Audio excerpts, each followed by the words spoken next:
Bismillahirrahmanirrahim. Assalamu alaikum. So today we are going to continue the chapter 9, Pakistan Halal Standard, PS 3733.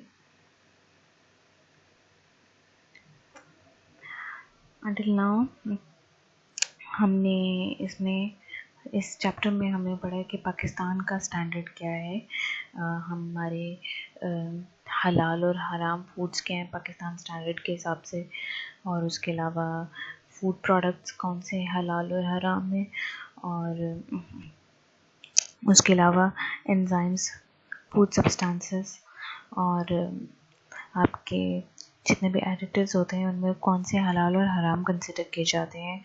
इसके अलावा Pakistan standard के हिसाब से हमने पढ़ा है कि स्लॉटर कैसे करते हैं, स्टनिंग के कौन से तरीके अलाउड हैं, स्लॉटर जो है एनिमल का क्या प्रोसीजर है करने का, और बर्ड का फिश का करने का क्या प्रोसीजर है, तो ये सब पढ़ा है। नाउ विल रीड मिसलेनियस में आपके अदर प्रोडक्ट्स आ जाते हैं कि आपकी और बाकी चीज़ें क्या रह जाती हैं, इसके अलावा आपका क्या रह जाता है। तो आपका मिसलेनियस में ही आपका आ जाता है कि फूड प्रोडक्ट के अलावा अब हम पढ़ेंगे कि उसमें पैकेजिंग मटेरियल के बारे में क्या कहा गया हुआ है, फूड सर्विस एंड फैसिलिटीज़ के बारे में क्या क्या हुआ है, फूड प्रोसेसिंग के तरीके क्या हैं, डॉक्यूमेंटेशन के क्या तरीके हैं। तो ये सब जो है अब हम ये चीज़ याद रखनी है आपने कि हम ये सब जो है पढ़ें कि पाकिस्तानी लॉ क्या है। पाकिस्तानी लॉ बनाया हुआ इस्लामिक लॉज के ऊपर ही है, लेकिन इन स्टेटेड आपका क्या लॉ है, क्या लॉज बनाए गए हैं इस्लामिक तरीक़ों के हिसाब से, आजकल के ज़माने के हिसाब से, तो हम उसको देख रहे हैं। So first of all comes your packaging material. अब पैकेजिंग मटेरियल आपका होता है, आप अपने ज़हन में रखना है फूड प्रोडक्ट के बारे में हम बात कर रहे हैं, मतलब कोई भी आपका फूड प्रोडक्ट हो सकता है, जैसे आपके चिप्स हैं, बिस्किट्स हैं, कैंडीज़ हैं, इसके अलावा आपके फ्रोज़न फूड प्रोडक्ट्स हैं, सीरियल प्रोडक्ट्स हैं, आपका ब्रेकफास्ट सीरियल्स हैं, इसके अलावा आपके कॉन्डिमेंट्स हो सकते हैं जैसे केचप वगैरह, जैम, जेली। तो इस तरह की जितने भी सारी चीज़ें हैं, तो जितने भी आपका प्रोसेस्ड फूड है जो आपको मार्केट से मिल जाता है, पैकेज्ड फूड है जो, हम उसकी अब बात कर रहे हैं।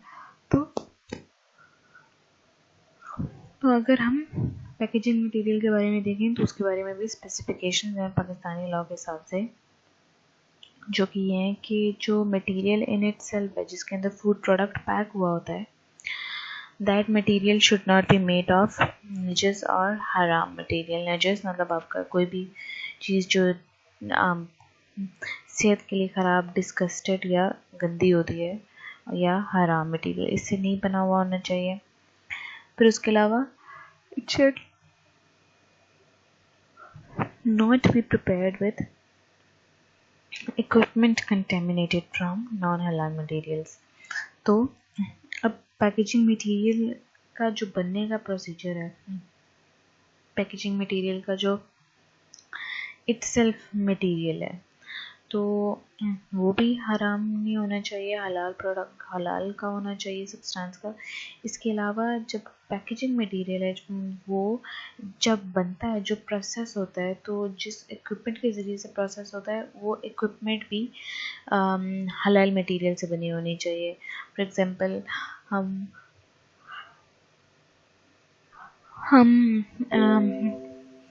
फूड प्रोसेस पैकेज करने के लिए हम यूज़ करते हैं, तकरीबन हम यूज़ कर लेते हैं, जैसे प्लास्टिक है या टेट्रा पैक मटेरियल है या एलुमिनियम है कैंस वगैरह के लिए। तो इस तरह का कोई भी आपका प्रोडक्ट होता है तो उसका मटेरियल भी आपका नहीं होना चाहिए।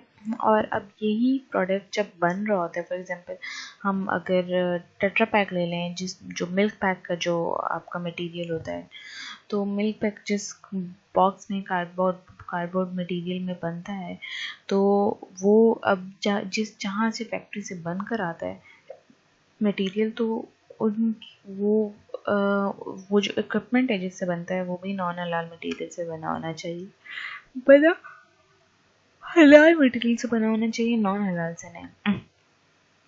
तो फिर उसके अलावा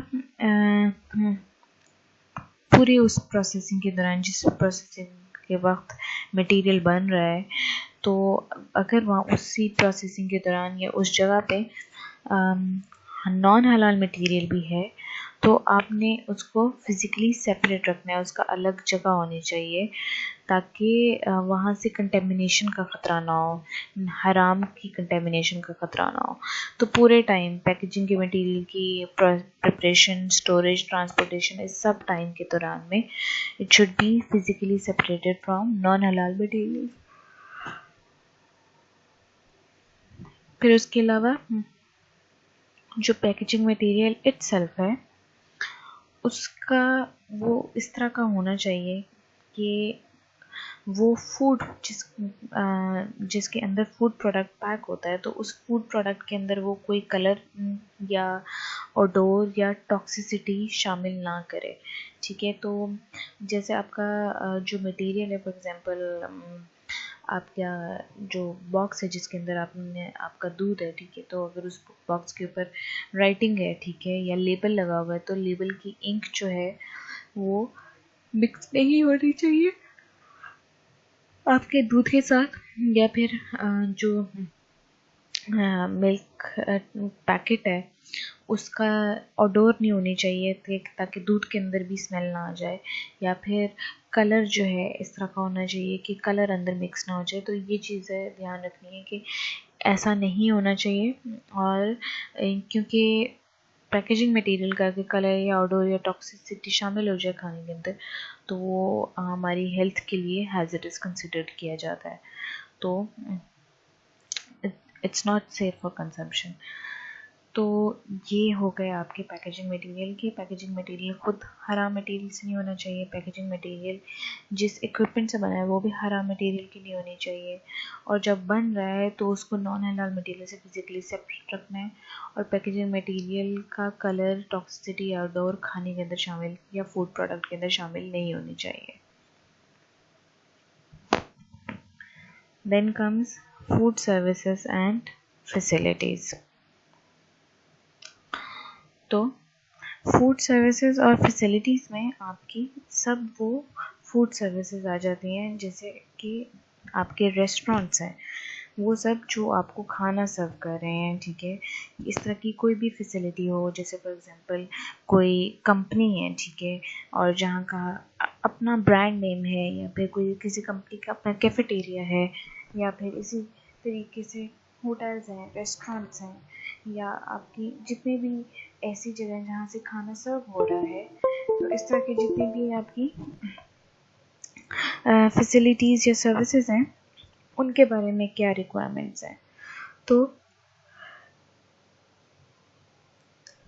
सबसे पहले रिक्वायरमेंट तो यही है कि ये जितनी भी फैसिलिटीज़ हैं आप इसको इस तरीके से आप रेस्टोरेंट्स को अपने ज़हन में रखें, फिर देखें तो जितनी भी फैसिलिटीज़ हैं वो सिर्फ हलाल फूड प्रोडक्ट से डील करेंगे, सिर्फ वो ही प्रोवाइड करेंगी, ठीक है।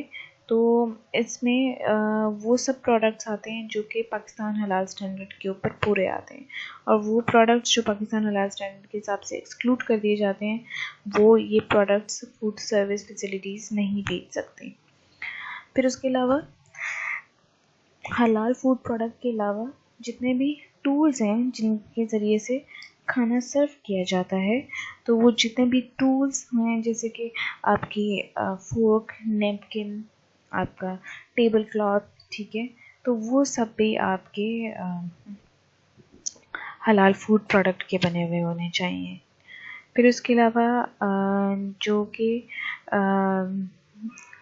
आपकी जो भी फैसिलिटी, फूड सर्विस फैसिलिटी है वो अल्कोहलिक बेवरेज क्या कोई भी हराम फूड नहीं सर्व कर सकती।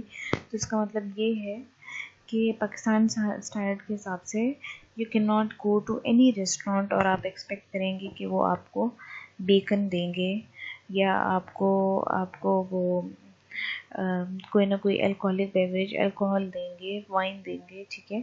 तो ये अलाउड नहीं है रेस्टोरेंट्स को सर्व करना, हराम फूड और अल्कोहलिक बेवरेज अलाउड नहीं है। तो इसका मतलब ये है कि जितने भी वो सब रेस्टोरेंट्स जिनके बारे में मशहूर था और जिनके बारे में पाकिस्तान में बहुत ज़्यादा ये बात चली है कि डंकी मीट प्रोवाइड करें या हॉर्स मीट प्रोवाइड करें या डेड एनिमल का मीट प्रोवाइड कर रहे हैं, खाने में दे रहे हैं, तो वो सब के सब रेस्टोरेंट्स ओनर्स और जो लोग ये कर रहे थे उनके ऊपर हैवी फाइन है। और उनके इस्टेब्लिशमेंट्स जो पकड़े गए हैं, उनके इस्टेब्लिशमेंट्स को लॉक लगा दिए गए थे कि नॉट अगेन सेल फूड। तो ये पनिशमेंट है। अगर ये क्लॉज ना होता, ठीक है, तो these restaurants could have serve their food like this, हराम खाना सर्व कर सकते थे और उनको कोई भी रोकता नहीं या उनको कोई पनिश नहीं करता। तो due to this clause we can ask any food service facility to not serve हराम फूड। फिर इसके अलावा चलें, आपके रेस्टोरेंट ओनर्स या फूड सर्विस फैसिलिटीज़ तो हो गई कि वो हराम खाना या हराम पीना सर्व नहीं करेंगी, लेकिन इसके अलावा जो गेस्ट्स वहाँ जाके डाइन करते हैं, जो गेस्ट वहाँ जाके खाते हैं, उनके प्रेमिस पे जाते हैं, तो वो गेस्ट अपने साथ भी हराम खाना या हराम पीना, जैसे फॉर एग्जांपल अल्कोहलिक बेवरेज, अपने साथ नहीं ला सकते। कि अच्छा गेस्ट देखें कि अच्छा चलो ठीक है, ये होटल तो नहीं सर्व करता वाइन, तो हम अपने साथ खुद ही वाइन ले जाते हैं और हम खाना खाएंगे साथ में वाइन लेंगे। तो even the guests are not allowed. और इस क्लास की वजह से रेस्टोरेंट ओनर्स के पास ये आ जाता है कि वो चाहे तो वो अपने कस्टमर्स को फैसिलिटी ना सर्व करें और वो उनको अपने कस्टमर्स को दिल आस्क देम टू लीव, क्योंकि वो उनके साथ कोई ना कोई हराम खाना या कोई ना है, तो वो अलाउड नहीं होता। फिर उसके अलावा ताकि फूड सर्विस फैसिलिटीज़ में और गेस्ट में जो है कोई ना कोई डिस्प्यूट ना हो, कोई ना कोई मिसअंडरस्टैंडिंग ना हो, तो उसके लिए बेहतर ये है कि क्लियर कट साइंस बना दी जाएं जिनके ऊपर लिखा हो कि नो अल्कोहल इज़ अलाउड।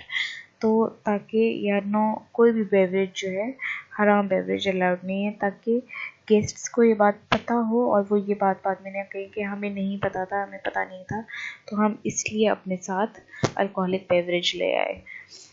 तो ये स्पेसिफिकली वहाँ होता है, जैसे फॉर एग्जांपल आपके बाहर के मुल्कों में हलाल रेस्टोरेंट्स या इस्लामिक रेस्टोरेंट्स या पाकिस्तानी रेस्टोरेंट्स खुले होते हैं, तो दे फॉलो दिस कंडक्ट ताकि उनको अथॉराइजेशन मिल जाए कि जी दे आर सेलिंग हलाल फूड। फिर उसके अलावा आपके कई ऐसी जगह हैं, जैसे फॉर एग्जांपल पाकिस्तान जो है आहिस्ता आहिस्ता उसमें टूरिज़्म बढ़ता जा रहा था, तो कई ऐसे स्पॉट्स होते हैं जो हॉट टूरिस्ट स्पॉट्स होते हैं, टूरिस्ट वहाँ जाते होते हैं। तो अब ऐसी जगहों पे अगर रेस्टोरेंट्स खुलेंगे तो रेस्टोरेंट ओनर्स को चाहिए कि वो साइन हैंग अप करें ताकि कोई ना कोई कन्फ्यूजन ना हो। फिर उसके अलावा कोई भी फूड प्रोडक्ट, आपका कोई भी प्लांट फूड प्रोडक्ट, ठीक है, कोई भी प्लांट फूड जिससे आपका हराम फूड या हराम आपका इंग्रेडिएंट बन रहा है, ठीक है, और वो इंग्रेडिएंट अगर आप हराम से क्लीन करके पाकिस्तानी लॉज के हिसाब से, इस्लामिक लॉज के हिसाब से उसको क्लीन करके प्रॉपर, उसके बाद फिर आप उसको हलाल में कन्वर्ट कर दें, तो then you can not switch it back to हराम। जैसे फॉर एग्जांपल आपके जो हैं प्लांट्स होते हैं, प्लांट्स के एक्सट्रैक्ट्स भी होते हैं और एसेंसेस भी होते हैं, जैसे वनीला एसेंस, एलमंड एसेंस, ठीक है, इसी तरह से वनीला एक्सट्रैक्ट, एलमंड एक्सट्रैक्ट भी होता है। तो जो एक्सट्रैक्ट्स है वो इस तरह से कि प्लांट का जितना भी प्रोडक्ट होता है उसको इथाइल से वॉश करते हैं, तो जितना भी वो बचता है वो आपका एक्सट्रैक्ट होता है, प्योरली प्लांट का वो एक्सट्रैक्ट निकल आता है। तो क्योंकि इथाइल और अल्कोहल हराम है, तो इसीलिए एक्सट्रैक्ट्स आर हराम। वाइल एसेंसेस जो है मैन मेड होते हैं, नेचुरली प्रोड्यूस होते हैं मार्केट में विद द फ्लेवर।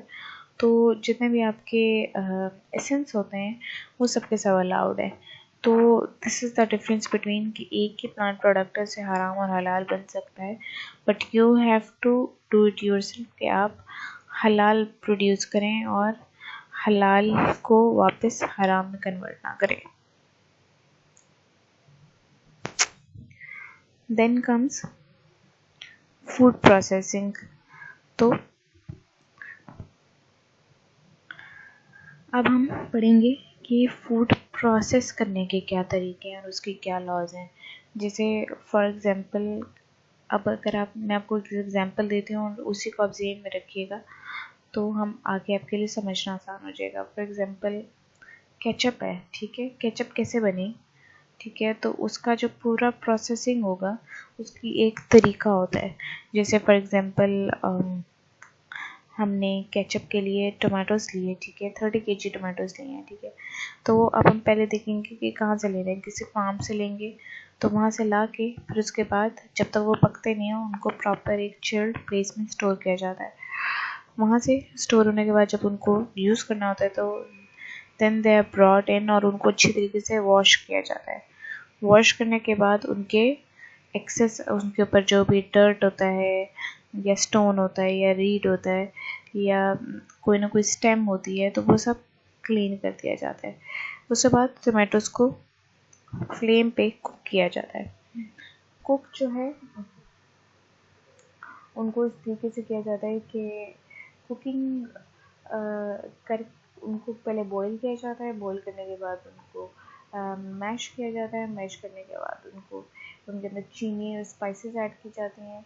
वो करने के बाद फिर उसको पकाया जाता है, पकाने के बाद उसके अंदर स्टेबलाइजर्स और फूड कलर इम्पार्ट किया जाता है। फिर उसके बाद उसको ठंडा किया जाता है, ठंडा करने के बाद उसे बॉटल्स भर ली जाती हैं। तो तकरीबन ये आपका एक प्रोसेस है केचप बनाने का। इस तरीके से बाकी और नहीं, बॉटल्स बनने के बाद भी फिर उनको वेयर हाउस में अपने ही कंपनी का वेयर हाउस होता है उसमें स्टोर किया जाता है अनलेस एंड अनटिल जब दोबारा ज़रूरत पड़ती है तो फिर उसके बाद वो फिर से बैच जो है ट्रांसपोर्ट फिर दी जाती है बाज़ारों में। तो दिस इज़ द प्रोसेस। और हम इससे related food standard, Pakistani standard पढ़ेंगे कि क्या लॉज हैं इस बारे में। तो इसमें सबसे पहले तो ये आ जाता है कि जो भी अगर आपका प्रोडक्ट है या इंग्रेडिएंट है वो नजीस या हराम मटेरियल से नहीं बना होना चाहिए, ठीक है। फॉर एग्जांपल अगर केचप थी तो टमाटोज हराम या नजीस मटेरियल के नहीं है, ठीक है। तो उसके अलावा प्रोडक्ट या इंग्रेडिएंट जो है वो सेफ़ होना चाहिए ह्यूमन कंजम्पशन के लिए। अगर वो सेफ नहीं है तो it's not considered benefit for consumption.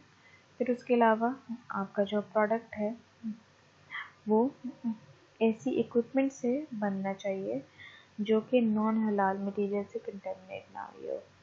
फिर उसके अलावा अगर आपका ऐसा होता है कि फूड प्रोसेसिंग के दौरान नॉन हलाल मटेरियल की भी प्रोसेसिंग हो रही है, you just have to keep in mind कि आपका इतना जो फूड प्रोडक्ट है वो अलग हो, उसके ऊपर आपका जो वो फूड प्रोडक्ट है वो हलाल के साथ में मिक्स हो जाए, तो ये ध्यान में रखना होता है। तो आपके फूड प्रोसेसिंग हिसाब से जो फूड प्रोडक्ट या इंग्रेडिएंट है वो नीचे से हराम मटेरियल से नहीं बना होना चाहिए। उसके अलावा सेफ होना चाहिए कंजम्पशन के लिए। उसके अलावा आपका जो है जो आपका फूड प्रोडक्ट है वो इन ऐसी इक्विपमेंट से नहीं बनाना चाहिए जो कि हराम है। और फिर उसके अलावा लास्ट में आपका जो फूड प्रोडक्ट है उसको फिज़िकली सेपरेट रखना चाहिए नॉन हलाल मटेरियल से। इसकी एग्जांपल ये भी आ जाती है कि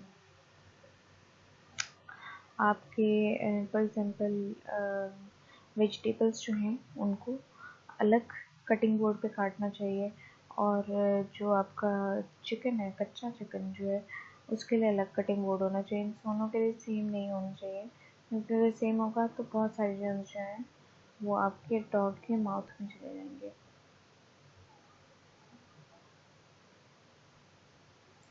then comes machinery, utensils and production lines. तो इसी के हिसाब से वो सारी मशीनरी जिसके ज़रिए से फूड प्रोडक्ट आपका बना है, और यूटेंसिल्स और प्रोडक्शन लाइन होती है कि एक लाइन जो आ रही है, जो एक बैच बना, जो कि सारी की सारी आपकी, फॉर एग्जांपल अगर टैंक में आपकी केचप स्टोर थी और वहाँ से वो आपकी बॉटल्स में गई, तो वो एक प्रोडक्शन लाइन है, ठीक है। तो ये सब आपकी मशीनरी, आपकी यूटेंसिल्स, आपकी प्रोडक्शन लाइन, ये आपके हलाल फूड की प्रोसेसिंग के लिए बनाई गई है। तो उसकी प्रोसेसिंग के लिए सबसे ज़रूरी है कि आप नॉन हराम मटेरियल नहीं यूज़ कर सकते। यू कैन ओनली यूज़ हलाल मटेरियल। फिर इसके अलावा आपका जो ऑयल या ग्रीस है जो कि आपकी फूड में डला हुआ होता है, तो वो this is what it is कि फूड में उसको डला नहीं होना चाहिए। जैसे आप सिंपल है कि अगर आपके रूम में दरवाज़ा खुले बंद हो, तो अगर हम उसको ऑयलिंग ना करें तो हिंजेस में से क्रीक क्रीक आवाज़ आना शुरू हो जाती है। तो उस आवाज़ को अवॉइड करने के लिए हम ऑयल डालते हैं। इसी तरीके से मशीन्स को भी अपकेप्ट रखने के लिए, बेहतर रखने के लिए हम उनके अंदर ऑयल डालते हैं। तो ऐसी प्रोडक्शन मशीन्स के लिए ज़रूरी है कि हम इस तरह का ऑयल डालें जो कि टॉक्सिक ना हो और हलाल हो फॉर कंजप्शन, ताकि अगर ऑयल मिक्स हो जाते हैं खाने में तो भी इट्स नॉट हराम, तो भी आप उसको पैकेज कर सकते हैं और ट्रांसपोर्ट कर सकते हैं। Then comes storage, display service and transport. तो इसके अलावा अब आपका जो फूड जहाँ पे स्टोर होता है, उसके अलावा डिस्प्ले जहाँ पे होता है, जैसे कि बाज़ार आपके आ जाते हैं, और उसके अलावा ट्रांसपोर्ट जब होता है, तो उनके प्रोसीजर्स जो हैं वो ये है कि आपका जो भी फूड जो कि स्टोर हो रहा है, डिस्प्ले हो रहा है और सर्व हो रहा है, सर्व का मतलब ये हो जाएगा कि फूड सर्विस रेस्टोरेंट्स में अगर वो जाता है, तो वहाँ जाके अगर वो सर्व होता है तो उसको हमेशा हलाल के लेबल में कैटेगराइज होना चाहिए। फॉर एग्ज़ाम्पल अगर आपका फूड स्टफ जो है बाहर के मुल्क में जाता है किसी नॉन हराम हलाल कंट्री में, तो वहाँ पे आपका जितना भी आपका फूड हलाल पैकेज्ड फूड होगा, उसके लिए स्पेसिफिकली अलग सेक्शन बनाया होता है जिसके ऊपर लिखा होता है हलाल फूड। तो इस तरीके से उनको डिस्टिंग्विश करना आसान हो जाता है। तो इसी तरीके से अगर हम यहाँ देखें तो जब ये इनके अंदर डिस्टिंग्विशन ज़रूरी है, तो इसीलिए जो है हम उनको कैटेगराइज करते हैं, लेबल लगाते हैं ताकि पता लग सके कि हलाल है।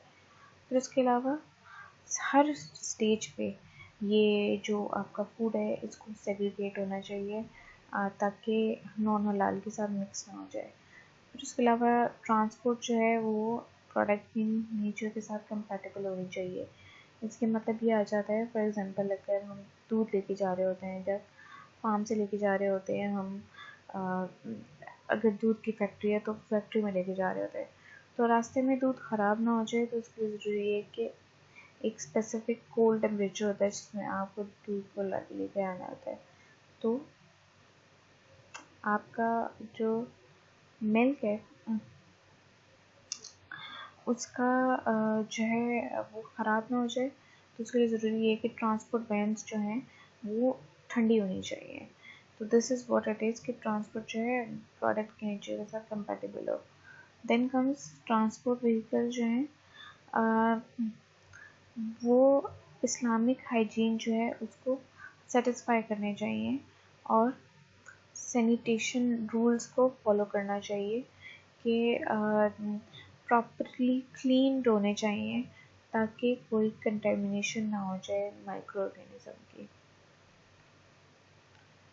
Then comes hygiene, sanitation and food safety. तो आपकी जो हाइजीन, सैनिटेशन, फूड सेफ्टी है वो हलाल फूड का प्रिक्विजिट है। अगर आपका हलाल फूड जो है हाइजीनिक नहीं होता, सैनिटेशन जो है प्रॉपर सैनिटेशन के ज़रिए से नहीं बनाया गया, मतलब कोई ना कोई सैनिटेशन मिक्सेशन हो गई है, तो देन इट्स नॉट कंसिडर्ड हलाल। फिर उसके अलावा आपका जो हलाल फूड है वो आपकी हाइजीन की कंप्लाइंस के हिसाब से प्रिपेयर होना चाहिए, प्रोसेस होना चाहिए, पैकेज होना चाहिए और ट्रांसपोर्ट होना चाहिए।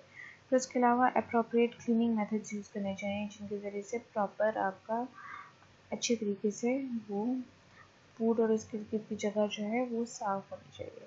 फिर इसके अलावा वो जो क्लीनिंग मटेरियल है उसके अंदर जो केमिकल या मटेरियल्स यूज़ हुए हैं वो भी हाइजीनिक होने चाहिए और निजिस मटेरियल के नहीं बने होने चाहिए, ताकि फूड के अंदर कंटेमिनेशन ना आ सके। So this is it for today. If you have any questions, I'm here.